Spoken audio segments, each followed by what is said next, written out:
Hi friends, எல்லாருக்கும் வணக்கம். நான் உங்கள் விக்னேஷ். இந்த வீடியோ நான் பார்க்க போகிறது டிஎன்பிஎஸ்சி குரூப் 1 2026 எக்ஸாம் அப்ளை பண்ணுறதுக்கு online application June 30th open ஆகிடுச்சு. இந்த எக்ஸாம் ஆன்லைனில் வீட்டிலிருந்து மொபைலில் என்னென்ன விஷயங்கள் எப்படி அப்ளை பண்ணலாம், அப்ளை பண்ணுறதுக்கு என்ன டாக்குமெண்ட்ஸ் வேணும், என்னென்ன ஸ்டெப்ஸ் இருக்குது, ஃபோட்டோ, சிக்னேச்சர், பிஎஸ்டிஎம், ஓடிஆர், இந்த எல்லா விஷயங்களும் டீட்டெயிலாக நிதானமாக பொறுமையாக லைவாக நம்ம வந்து பார்த்துடலாம். ஸோ வீடியோ முழுமையாக பாருங்கள், என்னென்ன விஷயங்கள் இருக்குது, எப்படி கொண்டு போகிறோம், என்ன டாக்குமெண்ட்ஸ் வேணும் எல்லாமே நோட் பண்ணி வச்சுட்டு அதுக்கப்புறம் அப்ளை பண்ணுங்கள். அப்ளிகேஷன் அப்ளை பண்ணுறது ரொம்ப அவசியம் அண்ட் நிதானமாக பண்ணணும். ஜூலை 29 தான் லாஸ்ட் டேட் கொடுத்துருக்காங்க. ஸோ டைம் இருக்குது, எல்லாம் செக் பண்ணி பார்த்துட்டு பொறுமையாக அப்ளை பண்ணுங்கள்.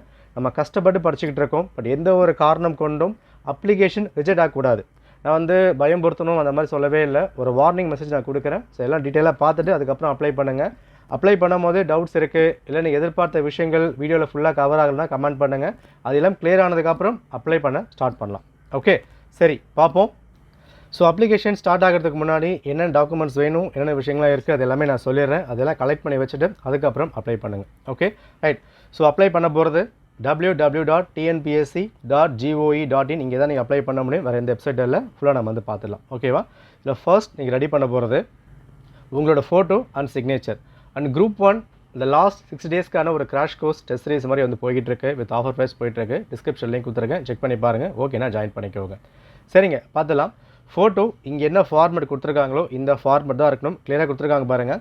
பாஸ்போர்ட் சைஸ் ஃபோட்டோ இருக்கணும் அண்ட் ஒயிட் பேக்ரவுண்ட் வேறு இருக்குது, நான் அப்ளை பண்ணலாமா என்ன கேட்காதீங்க. டிஎன்பிஎஸ்சிக்கு நீங்கள் கால் பண்ணி கேட்டுக்கலாம். கிளியராக கொடுத்துட்டாங்க. ஃபோட்டோ ஸ்டுடியோ தான் எடுக்கணும், அது மொபைல் எடுக்கிறது, செல்ஃபி எடுக்கிறது அந்த மாதிரிலாம் கிடையாது. ஃபோட்டோ ஸ்டுடியோவில் ஒயிட் பேக்ரவுண்ட், அது கான்ட்ராஸ்ட்டாக ஷர்ட் நீங்கள் வந்து பின்னாக போட்டிருக்கணும். கிளியராக இந்த சைஸாக இருக்கணும். நீங்கள் ஸ்டூடியோவில் போய்ட்டு இதை காமிச்சாலே போதும், இந்த சைஸ்லேயே கிளியராக வந்து கொடுத்துருவாங்க. இன்கேஸ் ஸ்டூடியோவில் பண்ண முடியல அப்படின்னா கூகுளில் வந்து பண்ணிக்க முடியும். நீங்கள் ஃபோட்டோ மட்டும் ப்ராப்பராக கொண்டு வாங்க. அந்த ஃபோட்டோ வச்சு எப்படி பண்ண முடியும் அதையும் நான் சொல்கிறேன். அதை பேஸ் பண்ணி ஃபோட்டோ நீங்கள் ரெடி பண்ணிடலாம். ஓகேவா? ரைட். அண்ட் இங்கே முக்கியமான விஷயம், சைஸ் பொறுத்த வரைக்கும் 20 KB to 50 KB தான் வந்திருக்கணும். அண்ட் அந்த ஃபோட்டோகிராஃப் இருக்குல்ல, அதோட நேம் நீங்கள் மாற்றிக்கணும். photograph.jpg. இதை அப்படி சேவ் பண்ணி வச்சுட்டு அதுக்கப்புறம் தான் அப்லோட் பண்ணணும். மேபி சப்போஸ் உங்கள் பேர் வந்து விக்னேஷ் இருக்குது அப்படின்னு சொல்லும் போது உங்கள் ஃபோட்டோகிராஃபில் விக்னேஷ்.jpg அந்த மாதிரி வந்திருக்கலாம், இருக்கக்கூடாது. அதை ரிமூவ் பண்ணிவிட்டு photograph.jpg இதை சேவ் பண்ணி வச்சுக்கோங்க. அடுத்தது சிக்னேச்சர் ஒயிட் பேப்பரில் தான் போடணும். ஒரு பாக்ஸ் யூஸ் பண்ணி போடணும். Blue or black ink paint மட்டும்தான். ஓகே, சைஸ் பொறுத்த வரைக்கும் 10 KBலேருந்து 20 KB வரைக்கும். அண்ட் இதை சேவ் பண்ணுறது signature.jpg. இதை கிளியராக எடுத்துக்கோங்க. ஃபோட்டோ சிக்னேச்சர் தான் நீங்கள் செகண்ட் ஸ்டெப்லேயே வந்து பண்ணுவீங்க. இது கிளியராக இருந்தால் மட்டும்தான் நெக்ஸ்ட் ஸ்டெப் நீங்கள் வந்து போக முடியும். ஸோ அப்ளை பண்ணுறதுக்கு முன்னாடி இது எல்லாமே கிளியராக எடுத்து வச்சுக்கோங்க. ஓகே, சரிங்க.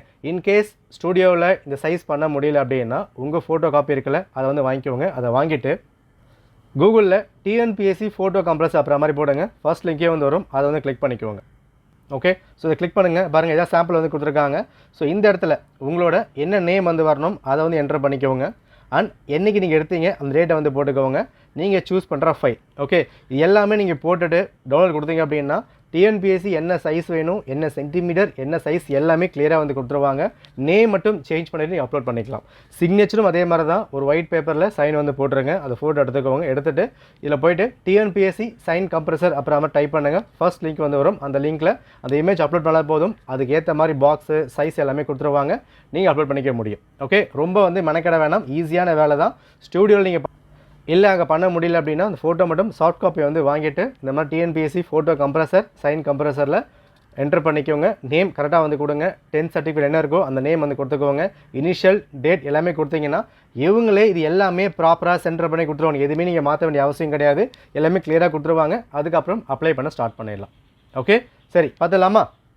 ஸோ உங்களுக்கு தேவையான documents 10th 12th degree, Aadhaar card and PSTM இதை கையில் வச்சுக்கோங்க. போதுமான விஷயமா இருக்கும். அண்ட் பேமெண்ட் பண்ண போகிறது அது மட்டும் தான். ரைட்டா? சரி, லிங்க் கிளிக் பண்ணிக்கலாம். www.tnpsc.gov.in இதை வந்து கிளிக் பண்ணுங்கள்.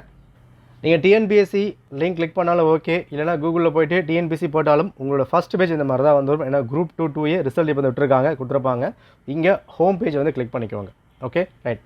ஸோ ஹோம் பேஜ் கிளிக் பண்ணதுக்கப்புறம் கீழே நீங்கள் வந்து பார்க்க முடியும் one time registration user, register user மாதிரி கொடுத்துருப்பாங்க. And forgot ID, forgot password வந்து கொடுக்கப்பட்டிருக்கும். ஓகே, இப்போ நீங்கள் என்ன பண்ணுங்கன்னா ரெஜிஸ்டருக்குள்ள இதை வந்து கிளிக் பண்ணுங்கள் ஃபஸ்ட்டு. ரைட், ஓகே கிளிக் பண்ணியாச்சு. ஸோ கிளிக் பண்ணதுக்கப்புறம் டேஷ்போர்ட் இந்த மாதிரி தான் வந்து வரும். தமிழ் இங்கிலீஷ் ரெண்டுமே இருக்கும். ஸோ உங்களுக்கு எது வசதியோ அதை நீங்கள் கிளிக் பண்ணிக்க முடியும். ஸோ இங்கே நீங்கள் வந்து பாருங்கள், new registration OTR, register user login அப்புறம் மாதிரி கொடுக்கப்பட்டிருக்கு. அண்ட் இங்கே வந்து forgot login ID, forgot password அப்புறம் மாதிரி கொடுத்துருக்காங்க. டிஎன்பிஎஸ்சியை பொறுத்த வரைக்கும் ஒன் டைம் ரெஜிஸ்ட்ரேஷன், ஒரு முறை நீங்கள் பதிவு நிச்சயமாக வந்து பண்ணியிருக்கணும். புதுசாக பண்ணுறவங்க நிச்சயமாக அது பண்ணியாகணும். டிஎன்பிஎஸ்சி நான் லாஸ்ட் டைம் அப்ளை பண்ணியிருந்தேன். குரூப் 1 மட்டும் இல்லை, group 1, group 2, group 4 what ever. TNPSC last year நான் அப்ளை பண்ணியிருந்தேன்னா உங்களுக்கு ஒரு ஐடியை வந்து கொடுத்துருப்பாங்க, ஒரு பாஸ்வேர்டும் வந்து கொடுத்துருப்பாங்க. இது ரெண்டும் யூஸ் பண்ணி தான் நம்ம எக்ஸாம் வந்து அப்ளை பண்ண போகிறோம். ஓகே, இன்கேஸ் நான் லாஸ்ட் இயர் வந்து பண்ணேன், எனக்கு மறந்து போயிடுச்சு அப்படின்னா ஃபர்கட் ஐடி அதை வந்து கிளிக் பண்ணுங்கள். இங்கே 10th நம்பர் போட்டால் ஐடி வந்து கிடச்சிரும். அண்ட் ஃபர்கட் பாஸ்வேர்டு அதை கிளிக் பண்ணிங்கன்னா உங்கள் மொபைல் நம்பருக்கு பாஸ்வேர்டு சென்ட் பண்ணிடுவாங்க. அது யூஸ் பண்ணி அப்ளை பண்ணிக்க முடியும். ஸோ லாஸ்ட் இயர் நான் டிஎன்பிஎஸ்சி அப்ளை பண்ணியிருந்தால் உங்கள்கிட்ட ஐடி இருக்கும், பாஸ்வேர்டு இருக்கும், அதை யூஸ் பண்ணி குரூப் 1 அப்ளை பண்ணிக்கலாம். இல்லை நான் இதான் வந்து ஃபர்ஸ்ட் டைம் டிஎன்பிஎஸ்சி அப்ளை பண்ண போகிறேன், டிஎன்பிஎஸ்சி நான் தொட்டதே கிடையாது, எந்த எக்ஸாமும் அப்ளை பண்ணதே இல்லைன்னா நீங்கள் இதை கிளிக் பண்ணுங்கள், new user registration OTR. Okay right, சரிங்க. ஓடிஆர் பொறுத்த வரைக்கும் ரொம்ப சாதாரணமான விஷயம். புதுசாக அப்ளை பண்ண போகிறவங்க, இது வரைக்கும் நான் பண்ணவே இல்லை, ஃப்ரெஷ்ஷாக அப்ளை பண்ண போகிறவங்க ஓடிஆர் நிச்சயமாக பண்ணணும். இது மேண்டேட்ரி. நீங்கள் ஓடிஆர் பண்ணி முடிச்சதுக்கப்புறம் தான் உங்களுக்கு ஒரு ஐடி கொடுப்பாங்க, ஒரு பாஸ்வேர்ட் க்ரியேட் ஆகும். அதை யூஸ் பண்ணி எக்ஸாம் அப்ளை பண்ண முடியும். ஓடிஆர் பண்ணிட்டா மட்டுமே எக்ஸாம் அப்ளை பண்ணதா கணக்கு இல்லை. ஓடிஆர் பண்ணிவிட்டு அதுக்கப்புறம் எக்ஸாம் நீங்கள் அப்ளை பண்ண போகிறீங்க. ஓகேவா? So OTR create login ID, login ID எந்த மாதிரி க்ரியேட் பண்ணணும், என்னென்ன விஷயங்கள்லாம் இருக்குது, ஸ்டெப் பை ஸ்டெப்பாக நான் வீடியோ வந்து போட்டிருக்கேன். டிஸ்கிரிப்ஷன் லிங்க் நான் கொடுத்துருக்கேன், அதை ஃபுல்லாக செக் பண்ணி பாருங்கள். ஃப்ரெஷராக உள்ளே வரவங்க லாகின் ஐடி பண்ணதுக்கு அப்புறம் தான் எக்ஸாம் அப்ளை பண்ண முடியும். ரொம்ப சாதாரண விஷயம் தான். உங்கள் நேம், அப்பா நேம், அம்மா நேம், அவங்க நேட்டிவிட்டி, உங்கள் native, date of birth, 10th 12th degree, caste certificate, இந்த மாதிரி அடிப்படையான விஷயங்கள்லாம் கேட்பாங்க. அதை எப்படி பண்ணலாம், என்னென்ன விஷயங்கள் இருக்குது எல்லாமே நான் கொடுத்துருக்கேன். ஃபுல்லாக செக் பண்ணி பார்த்துட்டு என்ட்ரு பண்ணிட்டீங்கன்னா உங்களுக்குன்னு ஒரு ஐடி வந்து க்ரியேட் ஆகிடும். உங்களுக்குன்னு ஒரு பாஸ்வேர்டு வந்து பின்னாடி கிடச்சிரும். இதுக்கப்புறம் இந்த ஐடியும் பாஸ்வேர்டு வச்சு தான் எக்ஸாம் நீங்கள் அப்ளை பண்ண போகிறீங்க. ஓகேவா? அப்போ ஃப்ரெஷ்ஷாக உள்ளே வரவங்க லாகின் ஐடி என்ட்ரு பண்ணி க்ரியேட் பண்ணதுக்கப்புறம் எக்ஸாம் நீங்கள் அப்ளை பண்ணணும். ஓடிஆர் பண்ணிட்டா மட்டுமே எக்ஸாம் பண்ணதா கணக்கு இல்லை. இது ஒரு பேசிக்கான ஸ்டெப்பு தான். இதுக்கப்புறம் ஒரு ஐடி இருக்கும், ஒரு பாஸ்வேர்டு இருக்கும், நெக்ஸ்ட் எக்ஸாம் நீங்கள் அப்ளை பண்ணலாம். ஓகேவா? சரி, ஓடிஆர் நான் ஃபுல்லாக பண்ணி முடிச்சுட்டேன். நீங்கள் ஐடி கிடச்சாச்சு, பாஸ்வேர்டு க்ரியேட் பண்ணியாச்சு. இப்போ எக்ஸாமுக்கு நம்ம அப்ளை பண்ணிடலாம். அப்போ இந்த இடத்துல ரெஜிஸ்டர் யூஸர் கிளிக் பண்ணிக்கோங்க. தமிழில் ஏற்கனவே பதிவு செய்தோர் அதை வந்து கிளிக் பண்ணிக்கோங்க. ஓகே, ஸோ கிளிக் பண்ணதுக்கப்புறம் பாருங்கள், லாகின் ஐடி ஒரு பாஸ்வேர்டு இருக்கா? அப்போது லாகின் ஐடி உங்களுக்கு இருக்கும், ஒரு பாஸ்வேர்டு இருக்கும், அதை என்ட்ரு பண்ணி சப்மிட் கிளிக் பண்ணுங்கள். ஸோ சப்மிட் கிளிக் பண்ணதுக்கப்புறம் உங்கள் டேஷ்போர்டு இப்படி தான் இருக்கும். உங்கள் profile, edit profile, application history, இது வரைக்கும் என்ன எக்ஸாமில் அப்ளை பண்ணியிருக்கீங்க, ஹால் டிக்கெட் எல்லாமே கொடுத்துருப்பாங்க. இதில் நீங்கள் கிளிக் பண்ண வேண்டியது கரண்ட் அப்ளிகேஷன் இருக்குல்ல, இதை வந்து கிளிக் பண்ணுங்கள். ஸோ இது வரைக்கும் நீங்கள் அப்ளை பண்ண எக்ஸாம்ஸ் எல்லாமே வந்து கொடுத்துருப்பாங்க. இது ஸ்க்ரால் பண்ணிங்கன்னா கீழே உங்களுக்கு கிளிக் ஹியர் டு குரூப் 1 இருக்கும், அது வந்து கிளிக் பண்ணுங்கள். ஸோ உங்கள் அப்ளிகேஷன் இப்படி தான் கொடுத்துருப்பாங்க. ஸோ இது எல்லாமே நம்ம வந்து ஃபில் பண்ண போகிறோம். பாருங்கள், அதாவது என்ன ரெக்குயர்மெண்ட் வந்து இருக்குது. டிஎன்பிஎஸ்சி குரூப் 1 கொடுத்துருக்காங்க. Applicant, communication, special category, eligibility, academic qualification, 10th 12th, medium of instruction, examination, document upload பண்ணுறது அண்ட் கன்ஃபார்ம் பண்ணுறது. இந்த 10 ஸ்டெப்பும் பண்ணால் தான் நம்ம டிஎன்பிஎஸ்சி குரூப் 1க்கு அப்ளை பண்ணதா கணக்கு. ஓகேவா? ஏன்னா நம்ம இது வரைக்கும் ஓடிஆர் மட்டும் தான் பண்ணியிருக்கோம். அந்த ஓடிஆர் ஒரு ஐடியும் ஒரு பாஸ்வேர்டு மட்டும்தான். அதுக்கப்புறம் இந்த 10 விஷயம் பண்ணால் மட்டும் தான் எக்ஸாமுக்குள்ளே வந்து போக முடியும். ஸோ ஃபர்ஸ்ட் என்ன வந்து கொடுத்துருக்காங்க, ரெக்குயர்மெண்ட் கிளிக் பண்ணி பார்த்துடலாமா, என்ன கொடுக்கப்பட்டிருக்கு. அதாவது என்ன எக்ஸாம், டிஎன்பிஎஸ்சி குரூப் 1 எக்ஸாம் நம்ம வந்து அப்ளை பண்ண போகிறோம். இது வந்து ஓகே. நோட்டிஃபிகேஷன் கொடுத்துருக்காங்க. Last date July 29, exam date September 6. Okay, notification படிக்கல அப்படின்னா இதை முழுமையாக படித்து பாருங்கள், நோட்டிஃபிகேஷன் கிளியராக வந்துட்டுனா கிடச்சிரும். ஓகே, ஸோ இதெல்லாம் பார்த்துட்டு இதை கிளிக் பண்ணிவிட்டு சேவ் கன்டினியூ கிளிக் பண்ணிக்கோங்க. ரைட், ஸோ பாருங்கள். ஸோ ஃபர்ஸ்ட் ஸ்டெப் நீங்கள் பண்ண போகிறது உங்களோட ஃபோட்டோ, உங்களோட சிக்னேச்சர். நான் சொன்ன மாதிரி உங்களோட ஃபோட்டோவும் சிக்னேச்சரும் ஒரு ப்ராப்பராக சேவ் பண்ணி வச்சுக்கோங்க. இந்த பாக்ஸ்குள்ளே தான் உங்கள் ஃபோட்டோ வந்து வரணும், இந்த பாக்ஸ்குள்ளே தான் சைன் வந்து வரணும். சைஸ் தெரியல அப்படின்னா நான் சொன்ன மாதிரி எல்லாரும் ரெடி பண்ணி வச்சுட்டு டிஎன்பிஎஸ்சி ஃபோட்டோ கம்ப்ரஸர், சைன் கம்ப்ரஸரில் எடிட் பண்ணி வச்சுக்கோங்க. நேம் கரெக்டாக நீங்கள் வந்து பார்த்துக்கணும். நீங்கள் அப்லோட் பண்ணதுக்கப்புறம் சேவ் ஃபோட்டோ வந்து கிளிக் பண்ணுங்கள். இந்த இடத்துல க்ரீன் கலரில் வந்து மாறும். அது க்ரீன் கலரில் மாறினா மட்டும்தான் சைஸ் சரியாகுன்னு அர்த்தம். அது க்ரீன் மாறலை, ரெட்டாகவே இருக்குன்னா நீங்கள் தப்பாக பண்ணுறீங்க. சைஸ் செக் பண்ணிவிட்டு அதுக்கப்புறம் அப்லோட் திரும்ப வந்து பண்ணணும். ஓகே, ஸோ இப்போ நீங்கள் பார்க்க முடியும், நான் ஃபோட்டோ அப்லோட் பண்ணிவிட்டேன். பாருங்கள், ஃபோட்டோ அப்லோட் பண்ணதுக்கப்புறம் ஃபோட்டோ அப்லோடட் சக்ஸஸ்ஃபுல்லி க்ரீன் கலராக மாறிடுச்சா? அப்போ இதான் வந்து பின்னாக்கா சரி. ஓகே, இன்கேஸ் இந்த இடத்துல க்ரீன் கலரில் வரல, ரெட்டாக வருது அப்படின்னா நீங்கள் தப்பாக வந்து பண்ணியிருக்கீங்க, திரும்ப அப்லோட் பண்ணணும். அடுத்த விஷயம் சைன் அப்லோட் பண்ணிடலாம். ஸோ அடுத்த ஸ்டெப் பாருங்கள், சிக்னேச்சர் அப்லோடட் சக்ஸஸ்ஃபுல்லி. கிளியராக வந்து பண்ணிட்டோமா? ஸோ ரெண்டுமே கிளியராக பார்த்து வந்து பண்ணிக்கோங்க. ஃபோட்டோ சிக்னேச்சர் ரொம்ப கிளியராக இருக்கணும். சைன் நீங்கள் பண்ணும்போது பேப்பரில் எப்படி பண்ணியிருக்கணும் அதே ஃபார்மேட் அங்கே வந்து இருக்கணும். அதாவது பிளர்ராக இருக்குது, ஒழுங்காக இல்லை அப்படின்னா திரும்ப வந்து பண்ணுங்கள். சோம்பேறித்தனம் வேணாம். ஸோ கிளியராக நிதானமாக பார்த்து பொறுமையாக வந்து பண்ணணும். ஓகேவா? Right. So photo signature upload பண்ணதுக்கப்புறம் அப்படியே ஸ்க்ரால் பண்ணுங்கள். ஸோ ஸ்க்ரால் பண்ணிவிட்டா உங்கள் ஓடிஆர் நீங்கள் கொடுத்த விஷயம், உங்களோட நேம், மொபைல் நம்பர், உங்கள் அப்பா நேம், அம்மா name, nativity, date of birth எல்லாமே கொடுத்துருப்பாங்க. எல்லாமே சரியாக இருக்கா ஒன்ஸ் செக் பண்ணி பார்த்துக்கோங்க. தப்பாக இருந்தால் எடிட் பண்ணிக்க முடியும். ஸோ ஓடிஆரில் என்ன கொடுத்தீங்களோ name, initial, spelling, full stop, comma எல்லாமே கிளியராக வந்து பார்த்துக்கணும். ஓகேவா? எல்லாம் பார்த்து முடிச்சுட்டு திரும்ப ஸ்க்ரால் பண்ணுங்கள். ஸோ இந்த இடம் ரொம்ப ரொம்ப இம்பார்ட்டன்ட் ஃபார் வெரிஃபிகேஷன் பர்பஸ். ஓகேவா? ஸோ எங்களோட நேம் நீங்கள் வந்து என்டர் பண்ண போகிறீங்க, gender, communal category, mobile number, mail ID, ஓடிஆரில் என்னென்ன விஷயம் கொடுத்தீங்களோ அது எல்லாமே திரும்ப நீங்கள் என்டர் பண்ணணும். இங்கே சரியாக இருந்தால் தான் அடுத்த விஷயம் வந்து போக முடியும். இதில் கிளியராக புரிஞ்சுக்கோங்க, இங்கே நேம் ஆஃப் த அப்ளிகண்ட் கொடுக்கும் போது நிறைய பேருக்கு உள்ளே வந்து போகாது. காரணம் என்னென்னா, ஃபார் எக்ஸாம்பிள் இப்போ என்ன விக்னேஷ் வந்து இருக்குது, நான் டைப் பண்ணுறேன். நாங்கள் விக்னேஷ் அப்படின்னு டைப் பண்ணும் போது நான் விஐஜி போட்டாலே என்னோட மொபைலில் விக்னேஷ் நேம் வந்து வந்துடும். ஓகேவா? அப்போ நீங்கள் டிக்ஷனரியில் ஆட்டோமேட்டிக்காக அதை என்டர் பண்ணிட்டீங்கன்னா இங்கே விக்னேஷ் அப்படின்னு டைப் ஆகும்போது அடிஷ்னலாக ஒரு ஸ்பேஸ் வந்து க்ரியேட் ஆகிடும். ஓகே, விக்னேஷ்க்கு அப்புறம் ஒரு ஸ்பேஸ் வந்து க்ரியேட் ஆகும். அந்த ஸ்பேஸ் க்ரியேட் ஆனால் உங்களுக்கு அடுத்த ஸ்டெப் வந்து போகாது. அப்போது ஆட்டோமேட்டிக்காக கொடுக்காதீங்க, மேனுவலாக எல்லாமே டைப் பண்ணுங்கள். ஓகே, ஸோ VIGNESH அப்படின்னு ஒரு லெட்டரும் மேனுவலாக டைப் பண்ணுங்கள். ஏன்னா நீங்கள் ஆட்டோமேட்டிக்காக என்டர் பண்ணிட்டா அங்கே ஸ்பேஸ் க்ரியேட் ஆகிடும், உள்ளே வந்து போகாது. கிளியராக? அப்போ மேனுவலாக ஃபுல்லாக டைப் பண்ணிக்கோங்க. இங்கே இனிஷியல் ப்ராப்பராக வந்து பார்த்து போட்டுக்கணும். ஸோ உங்கள் நேம் ஓடிஆரில் என்ன இருக்குதோ அந்த நேம் படி அதே இனிஷியல் வந்து போட்டாகணும். தப்பாக இருந்தால் எடிட் பண்ணி மாற்றிக்கோங்க. ஓகேவா? அண்ட் உங்கள் டேட் ஆஃப் பர்த் போட்டுக்கோங்க, gender, communal category, mobile number and email ID. அதாவது ஓடிஆரில் என்ன மொபைல் நம்பர் இருக்குது, என்ன மெயில் ஐடி இருக்குது, அதே ஃபார்ம் தான் இங்கே வந்து கொடுக்கணும்.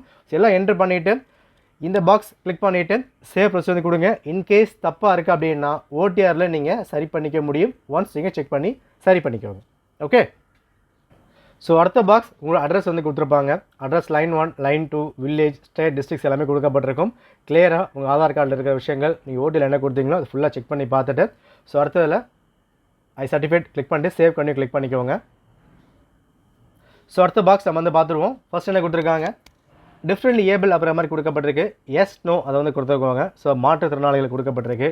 எஸ் கொடுத்தீங்க அப்படின்னா நீங்கள் எத்தனை பர்சன்டேஜ் உங்களுக்கு ஸ்க்ரைப் வந்து வேணுமா, எல்லா விஷயம் வந்து கொடுக்கப்பட்டிருக்கும்.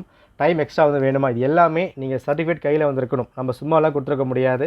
ஸோ எத்தனை பர்சன்டேஜ் வேணும், 40 இல்லை 40க்கு மேலே இருக்கா, இல்லைனா 40 கீழே வந்திருக்கா, அதுக்கான கேட்டகரி, அதாவது நம்ம கை சரியில்லை, இந்த மாதிரி விஷயங்கள்லாம் வரும் இல்லையா, என்ன வந்து கரெக்டாக இருக்கோ அந்த கவர்மெண்ட் சர்டிஃபிகேட்டில் அதை ப்ராப்பராக வந்து கொடுக்கணும்.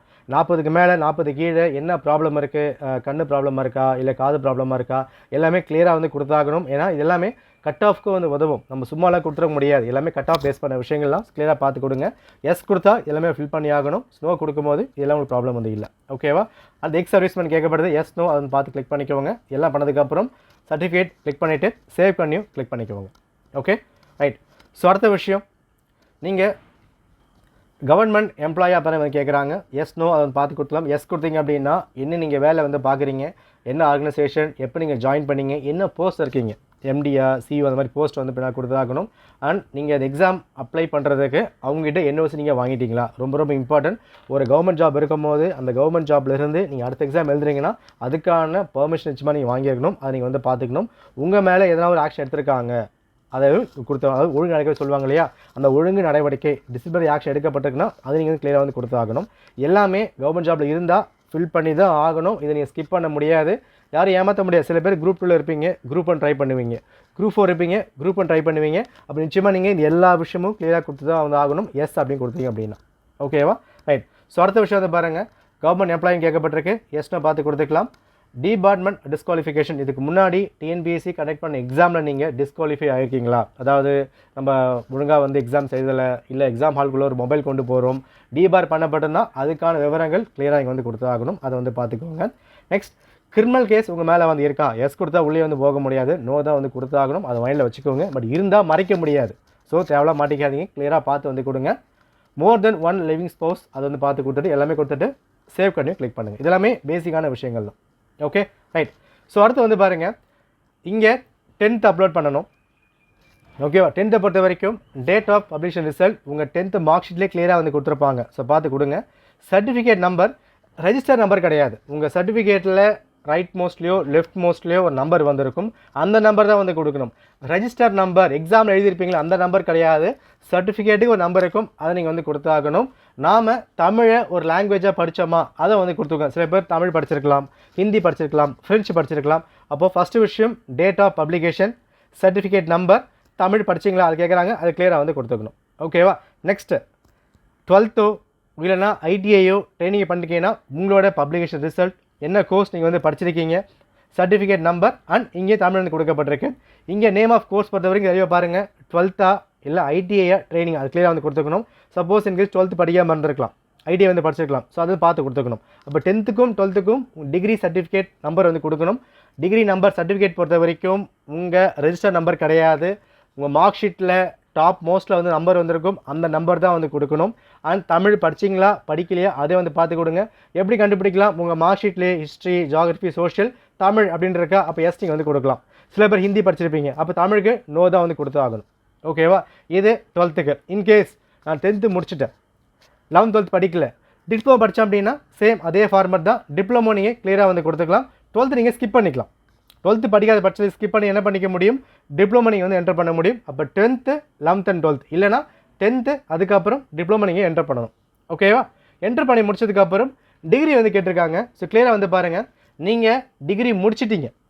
ஓகே, டிகிரி முடிச்சிட்டா ஸோ ஃபஸ்ட் ஆப்ஷன் நீங்கள் வந்து கிளிக் பண்ணிக்க முடியும். ஸோ கிளிக் பண்ணிட்டா டிகிரியில் உங்கள் date of application result, name of the course, என்ன நீங்கள் வந்து படிச்சிங்க எல்லாமே கொடுக்குற மாதிரி வந்திருக்கும்.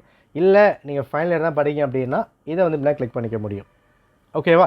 அதாவது ஃபைனல் செம் படிக்கும் போது உங்களுக்கு சர்டிஃபிகேட் நம்பர் வந்திருக்காது. இப்போ டிகிரி முடிச்சுட்டா நீங்கள் என்ன கொடுக்க போகிறீங்க? சர்டிஃபிகேட் நம்பர் இருக்கும் போது என்டர் பண்ணிக்கலாம். ஓகே, ப்ராப்ளம் இல்லை. இன்கேஸ் நீங்கள் ஃபைனல் இயர் படிக்கிறீங்க, எக்ஸாம்ஸ் டிகிரி இன்னும் முடிக்கல அப்படின்னா இந்த ஆப்ஷன் கிளிக் பண்ண போகிறீங்க. இந்த இடத்துல உங்களோட ரெஜிஸ்டர் நம்பர் இருக்கும்ல, அதை நீங்கள் என்டர் பண்ணாலே போதுமான விஷயம் தான். ஓகேவா? ஸோ நம்ம என்டர் பண்ண போகிறது 10th 12th. சப்போஸ் 12th இல்லை அப்படின்னா டிப்ளமோ, அதுக்கப்புறம் டிகிரி கம்ப்ளீட்டட் இல்லை ஃபைனல் இயர். டிகிரி முடிச்சிருந்தா டிகிரி நம்பர் வந்து போட முடியும். டிகிரி முடிக்கல அப்படின்னா அங்கே சர்டிஃபிகேட் நம்பரில் ரெஜிஸ்டர் நம்பர் போட்டால் போதுமான விஷயம். So 10th and 12th டிகிரிக்கும் complicate பண்ணிக்காதீங்க.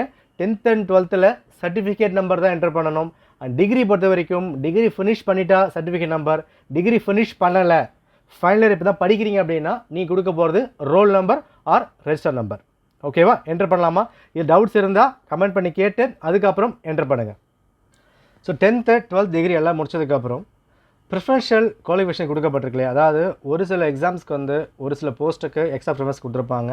Taxation, BCom degree, BL 3 years, BL 5 years இருக்குது அப்படின்னா இதை நீங்கள் வந்து கிளிக் பண்ணிக்கலாம். இருந்தால் இதை நீங்கள் இருந்தால் கொடுத்துக்கலாம். ஓகேவா? ப்ளீஸ் டிக் இஃப் அவைலபிள் தான், இல்லை அப்படின்னா நீங்கள் வந்து பிளாக் விட்டுறலாம். ஓகே, ஸோ அடுத்த விஷயம் ஃபிசிக்கல் ஸ்டாண்டர்ட்ஸ் வந்து கேட்கப்பட்டிருக்கு. ஸோ எஸ் வந்து கிளிக் பண்ணிக்கோங்க. எல்லாம் கிளிக் பண்ணதுக்கப்புறம் சேவ் கன்டினியூ கிளிக் பண்ணுங்கள். ஸோ டயலாக் பாக்ஸ் பாருங்கள். அதாவது நீங்கள் கொடுத்துருக்க விஷயம் எல்லாமே சரியாக இருக்கான்னு செக் பண்ணிக்கோங்க. ஒன்ஸ் சரியாக இல்லை அப்படின்னா நோ கொடுத்துட்டு திரும்ப நீங்கள் செக் பண்ணிக்கலாம். சரியாக இருக்குது அப்படின்னா எஸ் வந்து கிளிக் பண்ணிக்கோங்க. ரைட். ஸோ அடுத்த விஷயம் என்ன கேட்கப்பட்டிருக்கு? பிஎஸ்டிஎம் வந்து கேட்டிருக்காங்க. ஓகேவா? சரி, இங்கே எஸ் நோ அப்புறம் மாதிரி கேட்டிருக்காங்க. இப்போ நம்ம நோ கொடுத்தோம் அப்படின்னா எந்த ஒரு விஷயமும் கிடையாது, நம்ம வந்து போயிட போகிறோம். ரைட். சப்போஸ் எஸ் கொடுக்குறோம் அப்படின்னா பிஎஸ்டிஎம் அப்படின்னா என்னங்க? இதை வந்து ஒரு 20% இடஒதுக்கீடு வந்து இப்படி கொடுத்துருப்பாங்க. இப்போ பிஎஸ்டிஎம் அப்படின்னு சொல்லும் போது நீங்கள் 1ஆம் வகுப்பில் இருந்து யூஜி வரைக்கும் தமிழ் மீடியம் நீங்கள் படிச்சிருக்கணும். புரியுதா? ஏன் அப்படின்னா இங்கே கிளியராக வந்து கொடுத்துருக்காங்க, யூஜி தான் இதுக்கான குவாலிஃபிகேஷன். டிகிரி நீங்கள் முடிச்சிருக்கணும் ஃபார் குரூப் 1 எக்ஸாம் அப்படின்னா 10th 12th டிகிரி இது எல்லாமே நீங்கள் என்ன பண்ணணும்? ஃபஸ்ட் ஸ்டாண்டர்ட்லேருந்து டிகிரி வரைக்கும் தமிழ் மீடியம் நீங்கள் ப்ரிப்பேர் பண்ணால் தான் எக்ஸாம் நீங்கள் எழுத முடியும். அதாவது தமிழ் ஒரு பாடம் படித்தா கிடையாது, எல்லாமே தமிழில் படிச்சிருக்கணும். இப்போ நான் வந்து இருக்கேன் ஹிஸ்ட்ரி, ஜியாகிரஃபி, சோஷியல் எல்லாமே இங்கிலீஷில் படிச்சிருக்கேன். தமிழ் ஒரு பாடமாக நான் வந்து படிச்சிருக்கேன். அப்போது தமிழ் மீடியம் கிடையாது. நீங்கள் எல்லா சப்ஜெக்ட்டும் தமிழ் வழியில் படித்தா தான் பிஎஸ்டிஎம் வந்து இப்போ நாங்கள் இருக்கும். Okay right. அப்போ என்ன பண்ணியாகணும்? நம்ம என்னெல்லாம் வந்திருக்கு? So SLC and HSC UG எல்லாமே நம்ம வந்து கொடுத்துட்டோம் அப்படின்னா ஃபில் நம்ம வந்து கொடுக்க போகிறோம். இங்கே வந்து பாருங்கள், இந்த இடத்துல கீழே கொடுத்துருக்காங்க பாருங்கள், ஃப்ரம் கிளாஸ் 1 to கொடுக்கப்பட்டிருக்கு. அப்போ 1ஆம் வகுப்பில் இருந்து 10ஆம் வகுப்பு, 10லேருந்து 12, 12லேருந்து டிகிரி இது எல்லா விஷயமே நீங்கள் தமிழ் வழியில் படித்தா தான் இங்கே பிஎஸ்டிஎம் எலிஜிபிள், இல்லை அப்படின்னா கிடையாது. ஓகே சரி. இப்போது டவுட் வந்து வரும், 1 to 5 வந்து வேறு ஸ்கூல் படித்தேன், 5 to 6 வேறு ஸ்கூல் படித்தேன். அப்போ என்ன பண்ண முடியும்? ரொம்ப சிம்பிள். கிளாஸ் 1 to நான் கிளாஸ் 3 வந்து படிச்சிருக்கேன் வந்து கொடுத்துக்கலாம். பிஎஸ்டிஎம்க்கான விவரம் வந்து கொடுக்க போகிறோம். இதுக்கப்புறம் ஏர் மோட் டேட்டா இல்லையா, அதை கிளிக் பண்ணிக்கோங்க. டேட்டா கிளிக் பண்ணதுக்கப்புறம் ஓகே கிளாஸ் 4லேருந்து கிளாஸ் 7 வரைக்கும். அதுக்கப்புறம் ஆட் மோர் டேட்டா அதை கிளிக் பண்ணிக்கோங்க. கிளாஸ் 8லேருந்து கிளாஸ் 10 வரைக்கும். இந்த மாதிரி ஒன்று நீங்கள் என்டர் பண்ணதுக்கப்புறம் பிஎஸ்டிஎம் எல்லாமே நீங்கள் என்டர் பண்ணணும். ஏன்னா ரிசர்வேஷன் இருக்குது, கட் ஆஃப் ரொம்ப முக்கியம். இதை கிளியராக பார்த்து பொறுமையாக நீங்கள் பண்ணணும். இது கிளாஸ் 1 to 10. ஓகே, அப்போ 1 to 10 மேண்டேட்ரி தமிழ் மீடியம் நீங்கள் படிச்சிருக்கணும். ஓகே, நான் வந்து முடிச்சேன்னா 11th வந்திருக்கு. நான் 11th ஒரு ஸ்கூலில் படித்தேன் அண்ட் 12th ஒரு ஸ்கூலில் படித்தேன் அப்படின்னா 11th தனியாக நீங்கள் என்டர் பண்ணணும். அதுக்கப்புறம் டேட்டா ஆட் கொடுத்துட்டு 12th தனியாக வந்து பண்ணணும். அதுக்கப்புறம் யூஜியும் அதே மாதிரி நீ கொடுத்து ஆகணும். ஓகே, இப்போ ஃபஸ்ட் ஸ்டாண்டர்ட், செகண்ட் ஸ்டாண்டர்ட் இருந்து 10th வரைக்கும், 11th and 12th வரைக்கும், யூஜி வரைக்கும் இது எல்லாமே தமிழ் வழியில் படித்தாதான் பிஎஸ்டிஎம் எலிஜிபிள். பட் படிச்சிருந்தா அதுக்கான டீட்டெயில்ஸ் நீங்கள் முழுமையாக பார்த்து கொடுத்துக்கோங்க. ஓகேவா, என்ன கொடுக்கப்பட்டிருக்கு, கிளாஸ் வந்து கொடுக்கப்பட்டிருக்கு, அப்புறம் என்ன மோடு வந்திருக்கு, ரெகுலராக ப்ரைவேட் அப்புறம் மாதிரி வந்திருக்கு, எந்த வருஷம் நம்ம வந்து படித்தோம், எது வரைக்கும் படிச்சிருக்கோம், சர்டிஃபிகேட் யார் வந்து கொடுத்துருக்காங்க அதை நீங்கள் வந்து கொடுத்துக்கோங்க. பிரின்சிபல், ஹெட் மாஸ்டர், டிஓ கொடுத்துக்கலாம். இன்கேஸ் தனியாக சர்டிஃபிகேட் இருக்குல்ல அப்படின்னா உங்கள் டிசி அதை யூஸ் பண்ணி கொடுக்க முடியும். ஏன்னா அங்கே மீடியம் வந்து கொடுத்துருப்பாங்க, மார்க்ஸில் வந்துருக்கும், அதை பார்த்து வந்து கொடுத்துக்கலாம். இதுக்கப்புறம் டேட் வந்து கொடுக்கப்பட்டிருக்கும், டேட் கொடுங்க. என்ன ஸ்கூல் பண்ணியிருக்கீங்க, என்ன டிஸ்ட்ரிக்ஸ், என்ன பின்கோட், இதெல்லாமே சரியாக பார்த்து கொடுத்துக்கோங்க. தப்பாக இருந்தால் டெலிட் பண்ணிவிட்டு திரும்ப நீங்கள் என்டர் பண்ணிக்கலாம். ஸோ பின்கோட், டிஸ்ட்ரிக்ஸ், நீங்கள் டிஸ்ட்ரிக்ட் மாறி இருந்தாலும் ப்ராப்ளம் இல்லை. நான் 1 to 2 வந்து வேறு ஸ்கூலில் வந்து படித்தேன், வேறு டிஸ்ட்ரிக்டில் வந்து படித்தேன்னா ப்ராப்ளம் கிடையாது. அங்கே என்ன மார்க்ஸில் இருக்கோ அதுக்கு ஏற்ற மாதிரி டிஸ்ட்ரிக்ஸ்லேருந்து பின்கோட்லேருந்து மீடியம் மோட் கிளியராக வந்து கொடுக்கணும். ஏன்னா கவுன்சிலிங் இன்டர்வியூ போகும்போது இதுதான் பெருசாக வந்து பேசும். இங்கே மாற்றி கொடுத்துருந்தா மொத்தமாக கேன்சல் ஆகிடும். ஸோ நிதானமாக பார்த்து என்டர் பண்ணிக்கோங்க ஃபார் பிஎஸ்டிஎம். ஓகேவா, ஸோ எல்லாம் பண்ணிவிட்டு சேவ் ப்ரொசீட் கிளிக் பண்ணிக்கோங்க. ஸோ அடுத்து கேட்க போகிற விஷயம், எக்ஸாமினேஷன் சென்டர் வந்து கொடுத்துருக்காங்க. ப்ரிலிம்ஸ்க்கு 2 சென்டர் வந்து கொடுக்கப்பட்டிருக்கு. ஸோ மெயின்ஸுக்கு சென்னை, ஓகே, அது ப்ராப்ளம் கிடையாது. ப்ரிலிம்ஸ் 2 இருக்கும். ஃபர்ஸ்ட் என்ன பண்ணுங்கள், உங்களுக்கு ஓன் டிஸ்ட்ரிக்ட் நீங்கள் ரெகுலராக எங்கே நீங்கள் போய் எழுதுவீங்களோ அதை வந்து பிளாகாக கொடுத்துக்கோங்க. இன்னொரு விஷயம், பக்கமாக இருக்கிறத பார்த்து கொடுத்துக்கோங்க. ஓகே, ஃபார் எக்ஸாம்பிள் இப்போ நான் வந்து சென்னை வந்து கொடுத்துருக்கேன், பக்கமாக செங்கல்பட்டு வந்து கொடுத்துக்கலாம். அதே மாதிரி உங்களுக்கு பக்கத்து என்ன இருக்கோ அதை வந்து பார்த்து கொடுத்துக்கோங்க. இப்போ திருச்சி, மதுரை பக்கமாக வந்துருக்கு. ஓகேவா, அப்போ எந்த டிஸ்ட்ரிக்ட்லாம் ஃபஸ்ட்டு ஃபோக்கஸ் உங்களோட மெயின் டிஸ்ட்ரிக்ட் எது பக்கமாக இருக்கோ அதை வந்து கொடுத்துடணும். அதுக்கப்புறம் உங்கள் டிஸ்ட்ரிக்ஸு பக்கமாக எது இருக்கோ அதை பார்த்து கொடுத்துக்கோங்க. சென்டர் செலக்ட் பண்ணது ரொம்ப அவசியம். ஏன்னா ரொம்ப தூரமாக கொடுத்து நீங்கள் தான் அழுகிற மாதிரி வந்திருக்கும். ஸோ கிளியராக பார்த்து அதுக்கப்புறம் என்டர் பண்ணுங்கள். ஓகேவா, ஸோ இது எல்லாமே உங்களுக்கான ஃபீஸ் பே பண்ணணுமா வேணாமன்றதை அவங்களே கொடுத்துருவாங்க. இப்போ நான் இங்கே வந்து ஃபீஸ் பே பண்ணணும். டிஎன்பிசி பொறுத்த வரைக்கும் ஃபஸ்ட் ஒரு 3 எக்ஸாம் உங்களுக்கு பேமெண்ட் வந்து இருக்காது. ஓடிஆர் நீங்கள் பே பண்ணுவீங்க, எக்ஸாம் ஃபீஸ் வந்து இருக்காது. அதுக்கப்புறம் நீங்கள் அப்ளை பண்ணுற மாதிரி தான் வந்திருக்கும். அது கிளியராக பார்த்து கொடுத்துக்குவாங்க. நீங்கள் தனியாக தேட வேண்டிய அவசியம் இல்லை. ஃபீஸ் ஸ்டேட்டஸ் கிளியர் கொடுத்துருப்பாங்க. நீங்கள் பே பண்ணணும்னா அவங்களே வந்து கொடுத்துருப்பாங்க. பே பண்ண வேணாம் அப்படின்னா இந்த ஆப்ஷனுக்கு வராது, நீங்கள் கவலைப்பட வேண்டாம்.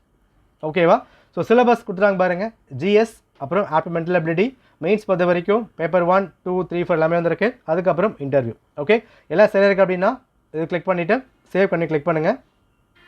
இந்த ஆப்ஷன் நிறைய பேருக்கு டவுட் வந்து வரும். அதாவது என்னென்னா, this page is not applicable for you, click save பண்ணி. அதாவது டிசபிலிட்டியாக இருக்காங்களே, ஸோ அதுக்கான சில விஷயங்கள்லாம் வந்து கொடுத்துருப்பாங்க. ஸோ அவங்க தான் சர்டிஃபிகேட் அப்ளை பண்ணுற மாதிரி வந்திருக்கும். ஃபார் ஜென்ரலுக்கு இங்கே வந்து இருக்காது. இந்த ஆப்ஷன் வருது அப்படின்னா நீங்கள் பார்த்து பயந்துட வேண்டாம். This page not applicable for you கிளியராக வந்து கொடுத்துருக்காங்க. ஸோ கிளிக் சேவ் பண்ணி கிளிக் பண்ணிக்கோங்க. ஸோ என்ட்ரு பண்ணதுக்கப்புறம் கிளியராக கொடுத்துருப்பாங்க. உங்கள் நேம், உங்களோட ஐடி, உங்களோட அப்பா நேம், அம்மா நேம், நீங்கள் என்னென்ன என்ட்ரு பண்ணீங்க, உங்களோட அட்ரஸ் எல்லாமே கிளியராக வந்திருக்கும். ஸோ ஃபுல்லாக செக் பண்ணி பாருங்கள். 10th என்ன வந்து கொடுத்துருந்தீங்க, 10th mark sheet, 12th mark sheet, யூஜியில் கொடுக்க விஷயங்கள், ஃபிசிக்கல் ஸ்டாண்டர்டு, எக்ஸாமினேஷன் சென்டர், இது வரைக்கும் நீங்கள் என்னெல்லாம் அப்ளை பண்ணிங்களோ எல்லாமே வந்திருக்கும். ஸோ எல்லாம் பார்த்து முடிச்சுட்டு ஸோ எல்லா பாக்ஸையும் கிளிக் பண்ணிக்கோங்க. எல்லாமே நீங்கள் சரியாக வந்து கொடுத்துருக்கீங்க. ஸோ எல்லாமே பார்த்துட்டு 11, 12, 13, 14, 15, 16 ஃபுல்லாக நம்ம வந்து கொடுத்துட்டோம். ஓகேவா, எல்லாமே சரியாக இருக்குது அப்படின்னா ஐ கன்ஃபார்ம் அவ்வளோ கிளிக் பண்ணிக்கோங்க. எஸ் ஐ ப்ரொசீட் அப்படின்னா அதை நீங்கள் வந்து கிளிக் பண்ணிக்கலாம். ஸோ கிளிக் பண்ணதுக்கப்புறம் ஐ ப்ரொசீட் கிளிக் பண்ணிக்கோங்க. இன்கேஸ் ஓகே எனக்கு எல்லாம் கரெக்டாக இருக்குது அப்படின்னா I agree to finally submit application, அதை கிளிக் பண்ணிக்கோங்க. இல்லை சரியாக இல்லை அப்படின்னா பேக் டு எடிட் அதை கிளிக் பண்ணிங்கன்னா நீங்கள் எடிட்டில் போயிட்டு சரி பண்ணிக்க முடியும். ஓகேவா, ஓகே நான் என்ன பண்ணுறேன், ஐ அக்ரி வந்து கிளிக் பண்ணிடுறேன். ஓகே, ஸோ திரும்ப ஒரு வார்னிங் வந்து கொடுக்குறாங்க. திரும்ப என்ன பண்ணிக்கலாம், ஃபுல்லாக செக் பண்ணி பார்த்துக்கோங்க, சரியாக இருக்க செக் பண்ணி பாருங்க. செக் பண்ணி பார்த்துட்டு டிக்ளரேஷன் கிளிக் பண்ணிக்கோங்க. அவ்வளோதான், முடிஞ்சிச்சு. Next I agree to application. ஓகேவா, இப்போது லாஸ்ட்டு எனக்கு என்ன வருது, எனக்கு பேமெண்ட் வந்து இருக்குது. ஓகேவா, அப்புறம் என்ன பண்ணுறேன், லாஸ்ட்டு வந்து ஸ்கால் பண்ணிவிட்டு கிளிக் பண்ணிக்கோங்க. பேமெண்ட் இல்லை அப்படின்னா அடுத்த ஆப்ஷன் வந்து போயிடும். ஸோ பேமெண்ட் நம்ம வந்து கிளிக் பண்ணலாம். பேமெண்ட் நிதானமாக வந்து பண்ணுங்கள். ஒன்ஸ் பேமெண்ட் பண்ணிட்டீங்க, அக்கௌண்ட்டில் காசு வந்து போயிடுச்சு அப்படின்னா நீங்கள் திரும்ப ட்ரை பண்ணாதீங்க. சில பேர் இந்த பேமெண்ட் ஆனதுக்கப்புறம் கூட பேமெண்ட் ஆகலை அப்புறம் மாதிரி வந்து கொடுத்துருக்கும். ஸோ அதை பார்த்து நீங்கள் வந்து கடுப்பாயிட வேண்டாம். பேமெண்ட் பண்ணதுக்கப்புறமும் பேமெண்ட் ஆகலை அப்படின்னா திரும்ப லாகின் என்ட்ரு பண்ணி உங்கள் அப்ளிகேஷன் உள்ளே வந்து போங்க. அந்த அப்ளிகேஷன் ஹிஸ்ட்ரியில் எடிட் அப்புறம் மாதிரி வந்து காட்டும். அதை எடிட் பண்ணி திரும்ப ஓகே பண்ணுங்கள், ஸ்டேட்டஸ் கம்ப்ளீட் ஆகிடும். ஒன்ஸ் அமௌண்ட் டெபிட் ஆகிட்டா திரும்ப ட்ரை பண்ணாதீங்க. அமௌண்ட் டெபிட் ஆகிட்டே தான் வந்திருக்கும், ட்ரை பண்ண வேண்டாம். டெபிட் ஆனதுக்கப்புறம் ஓகே கொடுத்துருங்க. ஓகே ஆனதுக்கப்புறமும் ஸ்டேட்டஸ் பெண்டிங்கில் இருக்குன்னா உங்கள் அப்ளிகேஷன் ஹிஸ்ட்ரியில் கரண்ட் அப்ளிகேஷனில் எடிட் ஆப்ஷன் காட்டும். அதை கிளிக் பண்ணி ஓகே பண்ணிங்கன்னா எல்லாமே சால்வ் ஆகிடும். Okay right. ஸோ இங்கே பேமெண்ட் கேட்டகரியில் சிசி அவனியை வந்து கிளிக் பண்ணிக்கோங்க. இதை பண்ணிங்கன்னா உங்களுக்கு ஆன்லைனில் யூபிஐயில் வந்து இப்போ நகை பண்ணிக்க முடியும். நீங்கள் ஜிபே ஃபோன்பே வச்சுருப்பீங்க இல்லையா, கார்டு டெபிட் கார்டு நீங்கள் வந்து பயன்படுத்தலாம். யூபிஐ ரொம்ப ஈஸியாக இருக்கும். யூபிஐ கிளிக் பண்ணி அது மூலிமா எக்ஸாம் நீங்கள் வந்து பே பண்ணிக்கலாம். ஓகே. ஸோ ஃபீஸ் பே பண்ணதுக்கப்புறம் அப்ளிகேஷன் சில பேருக்கு வெளியே வந்து போயிடலாம், சில பேருக்கு உள்ளே அப்படியே வந்திருக்கும். ஸோ வெளியே போயிடுச்சு அப்படின்னா திரும்ப லாகின் ஐடி கிளிக் பண்ணிவிட்டு உள்ளே வந்து பாருங்கள். குரூப் 1 எக்ஸாம் அப்ளிகேஷன் நம்பர் வந்து ஜென்ரேட் ஆகிடுச்சு. நான் இங்கே வந்து இப்போ பே பண்ணிட்டேன். ஓகேவா. ஸோ வந்து கன்ஃபார்ம் அது மாதிரி கொடுத்துட்டாங்க. So edit view upload document அப்புற மாதிரி கேட்கப்பட்டிருக்கு. ஃபுல்லாக நீங்கள் செக் பண்ணி பார்த்துக்கலாம். உங்கள் டாக்குமெண்ட்ஸ் கரெக்டாக இருக்கான்றதை எடிட்டில் வந்து வியூவில் வந்து பார்த்துக்கோங்க. தப்பாக இருக்குது அப்படின்னா எடிட்டில் வந்து கிளிக் பண்ணி பார்த்துக்க முடியும். அப்லோட் டாக்குமெண்ட்ஸில் இதை நீங்கள் வந்து கிளிக் பண்ணால் சரி பண்ண விஷயம் ஃபுல்லாக வந்து பின்னாக பண்ணிக்க முடியும். கன்ஃபார்ம் வந்துச்சு அப்படின்னா எல்லாமே வந்து பின்னாக சரி. சில பேருக்கு மெசேஜ் மெயில் வந்து வரும், சில பேருக்கு வந்து வராது. நீங்கள் மெயில் வரலை மெசேஜ் வரலை அப்படின்னா கன்ஃபியூஸில் வந்து ஆக வேணாம். அப்ளிகேஷன் நம்பர் இங்கே வந்து ஜென்ரேட் ஆகிடுச்சு அப்படின்னாலே ஓகே, எக்ஸாம் நீங்கள் வந்து அப்ளை பண்ணிட்டீங்க. க்ரீன் கலரில் வருது அப்படின்னாலும் நீங்கள் எக்ஸாமுக்கு அப்ளை பண்ணியாச்சு. ஓகே. ஸோ இதான் வந்து குரூப் 1 பண்ண போகிறது. சாதாரண விஷயங்கள் தான். Photo, signature, 10th 12th degree, அப்புறம் சென்டர் கொடுக்க போகிறீங்க, பேமெண்ட் கொடுக்க போகிறீங்க. எல்லாமே வந்து ஓவர். இதில் டவுட்ஸ் எதனா இருக்குது அப்படின்னா செக் பண்ணி கேளுங்க. ஓடிஆர் தான் அதிகம் பண்ணுற விஷயமா இருந்திருக்கும். ஸோ ஓடிஆர் எப்படி பண்ணலாம் அதே நான் வீடியோ வந்து கொடுத்துருக்கேன். செக் பண்ணி பார்த்துட்டு அதுக்கப்புறம் டீட்டெயிலாக முழுமையாக வந்து அப்ளை பண்ணிக்குவாங்க. ஓகேவா. ஸோ டவுட்ஸ் இருக்குது அப்படின்னா கான்டாக்ட் பண்ணி கேட்டு அதுக்கப்புறம் பண்ணுங்கள். அவசரம் பண்ண வேணாம், நிதானமாக வந்து பண்ணுங்கள். ஓகேவா. ஸோ இதான் வந்து குரூப் 1 எக்ஸாம் அப்ளை பண்ணுறதுக்கு. All the best. நல்லா ப்ரிப்பேர் பண்ணுங்கள். நன்றி, வணக்கம்.